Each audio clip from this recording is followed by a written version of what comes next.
तर hi, hello, नमस्कार. Welcome to my mini blog. मी आहे तुमच्या सगळ्यांची लाडकी मोहिनी.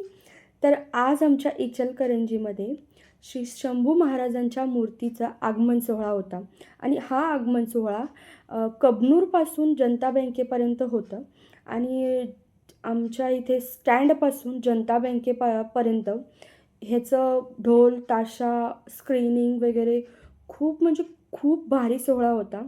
आणि हे बघण्यासाठी आम्ही गेलो होतो गावामध्ये. गावामध्ये म्हणजे कुठे स्टँडवर, कारण ही मिरवणूक स्टँडपासून जनता बँकेपर्यंत होती. स्क्रीनिंग वगैरे बघू शकता तुम्ही. खूप म्हणजे खूप भारी होतं. महाराजांच्या पुतळ्यापाशी सुद्धा रोषणाई वगैरे खूप खूप छान केलं होतं. इचलकरंजी खूप मस्त वाटत होती. आणि त्याच्यानंतर असं ढोल, ताशा वगैरे इतकं भारी होतं ना, की बघायला यायलाच हवं असं होतं. त्याच्यानंतर मी आणि माझी मैत्रीण होतो. दोघीजण थोडा नाश्ता केला बागेमध्ये, राणी बागेमध्ये. आणि त्याच्यानंतर मला झोपाळ्यावर बसायचं तर मला खूप आवडतं झोपाळ्यावर बसायला. तर आम्ही थोडं झोपाळा खेळला आणि मग घरी आलो. तर कसा वाटला माझा आजचा ब्लॉग?